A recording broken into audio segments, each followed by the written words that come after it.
You think being agreeable makes you loved. You think being helpful makes you respected. But what if I told you that the more you say yes to everything and everyone, the less human you become in their eyes? The truth is brutal. People don't value what's always available. And every time you agree to something out of guilt, fear, or the hope of approval, you're silently training others to use you like a tool. In today's video, we'll break down the silent power of the word no. You'll understand why your boundaries are the foundation of your identity, and why reclaiming your ability to reject things might be the most important psychological shift of your life. Let's begin. The message that follows is not for the weak.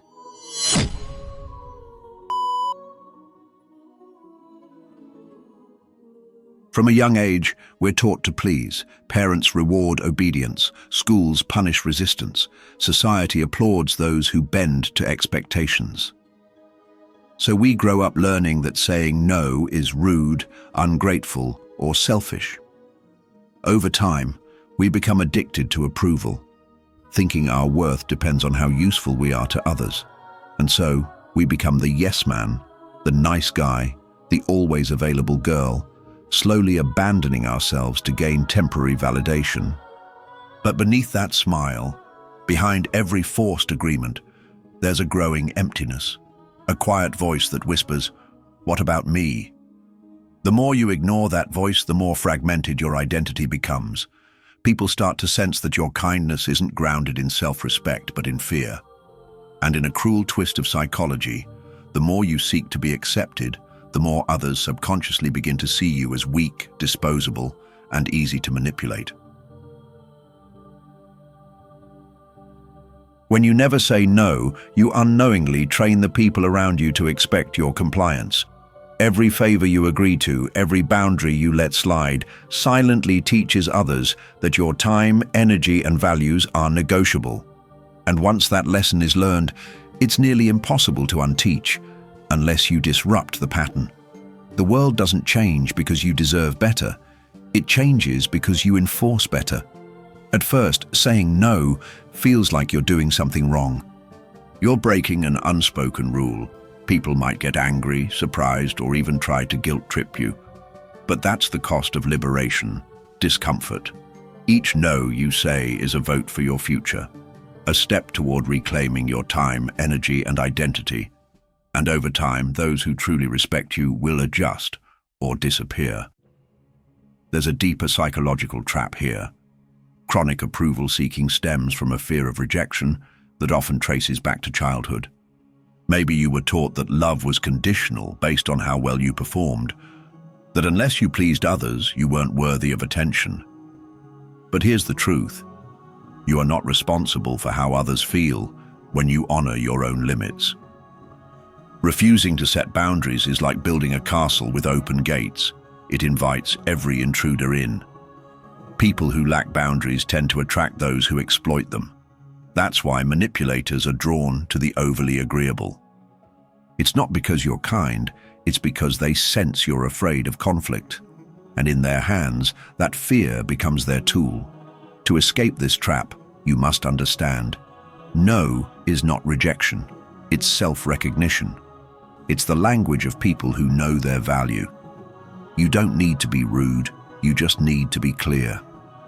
The moment you start saying no without guilt is the moment you start being taken seriously, not just by others, but by yourself.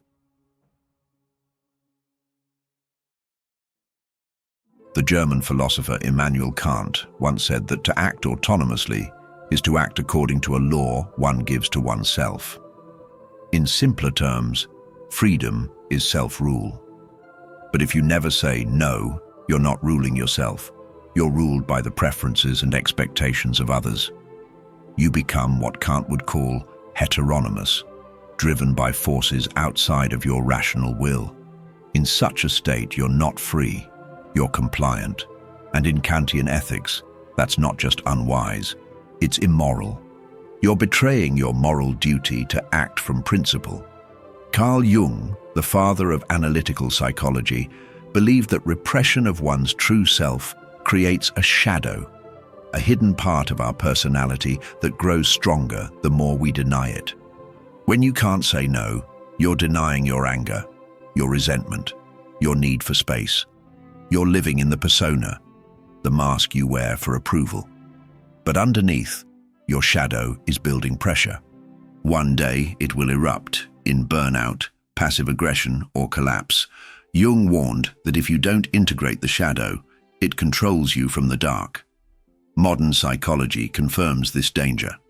A study published in the Journal of Personality and Social Psychology found that people who regularly suppress their needs and avoid confrontation report higher levels of stress, anxiety, and depression.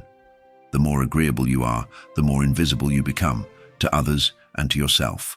The price of chronic yes is psychological erosion. A smile on the outside and exhaustion on the inside. Even Albert Ellis, the founder of Rational Emotive Behavior Therapy, REBT, argued that people suffer not because of what happens to them, but because of the irrational beliefs they attach to those events. One such belief: if I say no, people will hate me. Ellis would challenge that belief as distorted. The truth is, rejection from those who can't handle your boundaries is a gift, not a tragedy. You're not losing people. You're filtering them. Ultimately, both philosophy and psychology agree. Boundaries are not just about keeping people out. They're about defining who you are. Saying no is not selfish, it's self-aware. It's how you move from being a pawn in someone else's game to becoming the player of your own.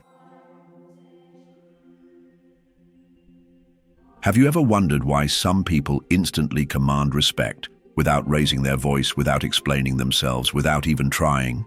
It's not charisma, it's not status, it's their ability to say no without guilt. That single act triggers something deep in the human brain: mystery and value. The less accessible you are, the more others want access. The less you explain yourself, the more they crave your attention. It's not manipulation, it's the law of scarcity applied to human presence.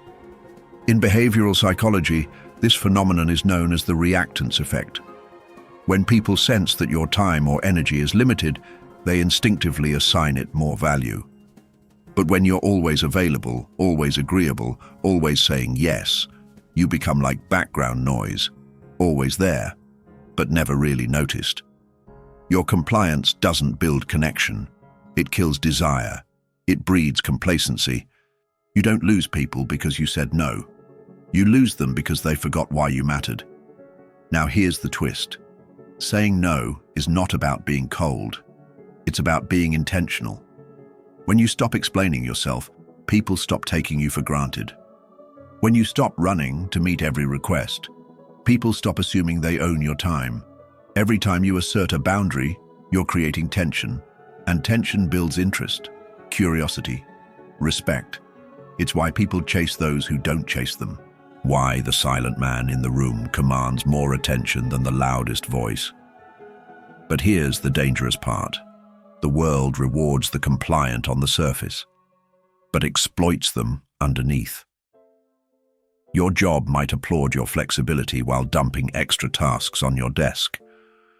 Your friends might enjoy your generosity while giving nothing back. Your partner might praise your kindness while crossing your limits. Every yes that isn't earned becomes a step toward resentment, a quiet corrosion of your identity. And by the time you notice, it's already deep. So ask yourself, what would happen if you said no to just one thing today? To one demand, one expectation, one smile you don't feel like giving? What would shift in the way people see you? What would shift in the way you see yourself? You might lose some approval, but you'll gain gravity. You'll stop orbiting others and start pulling your own field. Because mystery doesn't come from being loud, it comes from being selective. Saying no isn't just a boundary, it's a recalibration of your entire identity. Psychologists have long studied how chronic people-pleasing behavior is linked to low self-esteem, anxiety, and even depression.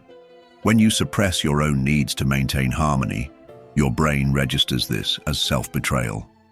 Over time, this pattern forms what's known in psychology as fawning, a trauma response where your survival strategy becomes appeasement. But the more you fawn, the less of you remains. This erosion of self leads to what Carl Jung called the loss of the self into the persona. You become what others want you to be, a mask, a role, a pleasing echo of expectations, and the cost is devastating, a constant sense of restlessness, unworthiness, and emotional exhaustion. You smile outwardly, but inside, you're shrinking. Because deep down, your psyche knows it was built not to serve, but to express, to resist being molded, to become. Neuroscience backs this up.